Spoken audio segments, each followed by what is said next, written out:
જિલ્લામાં બિયારણની પેઢીનો 45 દિવસ માટે પરવાનો સ્થગિત કરાયો તો અમરેલી જિલ્લા નાયબ ખેતી નિયામક અને ખેતી વિસ્તરણ ટીમ દ્વારા ધારી તાલુકાના ચલાળા સ્થિત મોહન સીડ્સ નામની પેઢીની આકસ્મિક મુલાકાત લેવામાં આવી હતી। આ પેઢી દ્વારા લાયસન્સની બોલીઓ અને શરતોને પાલન કરવામાં આવતું ન હોવાને ધ્યાને આવતા પેઢીનું બિયારણ વેચવાનો પરવાનો 45 દિવસ માટે સ્થગિત કરવામાં આવ્યો। તો મહત્વનું એ છે કે અમરેલી જિલ્લામાં એગ્રો ઇનપુટ ડીલરો બિયારણ તેમજ જંતુનાશક દવા કે ખાતર સહિતની ચીજવસ્તુઓના વેચાણ સહિતના પરવાના ધરાવતા હોય તેમ તમામને સ્ટોક રજિસ્ટર, સ્ત્રોત પ્રમાણપત્ર સહિતના દસ્તાવેજો તેમજ વિગતો અદ્યતન રાખવાના રહે છે અને હાઇબ્રિડ કપાસ તેમજ બોલગાર્ડ માટે સરકાર દ્વારા નક્કી કરવામાં આવેલ નિયત ભાવ પ્રતિ પેકેટે 864 મુજબ જે તેનું વેચાણ કરવાનું રહે છે। ખેડૂતને કોઈ એક વેરાયટીની ખરીદી સાથે બીજી કોઈ વેરાયટીની ખરીદી ફરજિયાતપણે કરવા ફરજ પાડવી નહીં। માન્યતા વગરના બિયારણ, જંતુનાશક દવા કે ખાતર વેચાણ કરવું નહીં। આમ છતાં હોવાનું ધ્યાને આવે, જિલ્લામાં આવું કોઈ કૃત્ય કરતા હોવાનું ધ્યાને આવે તો એવા ઈસમો વિરુદ્ધ કડક કાર્યવાહી કરવામાં આવશે। જેકેએસ ન્યૂઝ ગુજરાતી સાથે બિપિન રાઠોડ, ચલાલા। જી સર, શું નામ છે, પોસ્ટ શું છે અને આજે જે ખેડૂત લક્ષીની માહિતી છે બિયારણ બાબતે શું કહેશો? એચ.એ. ત્રિવેદી, નાયબ ખેતી નિયામક વિસ્તરણ પોરબંદર ખાતે ફરજ બજાવું છું। હાલ રાજ્ય સરકારશ્રીના ખેતીવાડી વિભાગે એક સ્ક્વોડનું ઝુંબેશના ભાગરૂપે સમગ્ર રાજ્યના તમામ જિલ્લાઓમાં ગુણવત્તા નિયંત્રણ અર્થે ખેડૂતોને ગુણવત્તાયુક્ત જંતુનાશક દવા, રાસાયણિક ખાતરના બિયારણો મળી રહે તેવા શુભ આશયથી સ્ક્વોડની રચના કરી છે। જેમાં અમરેલી જિલ્લામાં આજે સ્ક્વોડના ભાગરૂપે અમે લગભગ 35 જેટલા વિક્રેતાઓની મુલાકાત કરી છે અને જ્યાં આગળ અમને જરૂર જણાવ્યું છે ત્યાં અમે લગભગ 19 જેવા સેમ્પલ લઈ અને સરકાર માન્ય બિયારણ ચકાસણી પ્રયોગશાળામાં પૃથ્થકરણ અર્થે પણ આજે મોકલી આપેલા છે।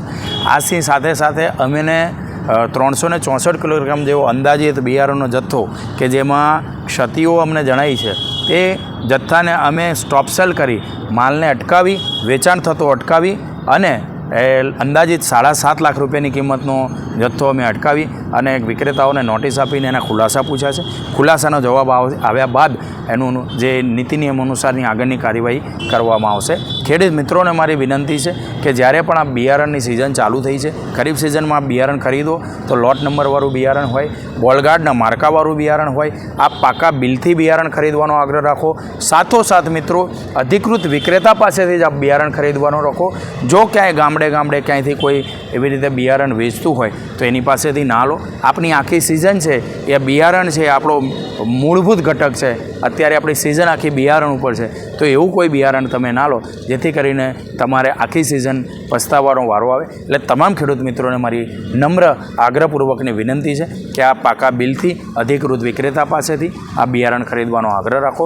વિક્રેતા મિત્રોને પણ મારી વિનંતી છે કે આપણે સાથે રહી અને સૌ સહભાગી થઈ અને તમામ ખેડૂત મિત્રોને ગુણવત્તાયુક્ત ખેતીલાયક ઇનપુટ્સ મળી રહે એ દિશામાં કામ કરીએ અને તમામ ખેડૂત મિત્રોને પણ આ આખી એમની સિઝન સારી જાય એવી હું સફળતા ઈચ્છું છું। માર્કેટમાં ડુપ્લિકેટ બિયારણ જોવા મળે છે ખરું? હા, આજની અમારી મુલાકાત દરમિયાન અમે અંદાજિત 35 વિક્રેતાઓની મુલાકાત લીધી છે, પણ આજની મુલાકાત દરમિયાન સમગ્ર જિલ્લાના તમામ તાલુકાઓમાં ક્યાંય આવું અનિચ્છનીય બિયારણ કે ડુપ્લિકેટ બિયારણ કે બિન પ્રમાણિત બિયારણ આજે જોવા મળ્યું નથી। પરંતુ અમે જે 19 સેમ્પલ લીધા છે એમાં અમે શંકાસ્પદ તરીકે પણ સેમ્પલો સિલેક્ટ કરીને લીધા છે, એને સરકાર માન્ય બિયારણ ચકાસણી પ્રયોગશાળામાં મોકલ્યા છે। એનું પરિણામ આવેથી અમે કહી શકીએ કે આ બિયારણ ગુણવત્તાયુક્ત છે કે કેમ।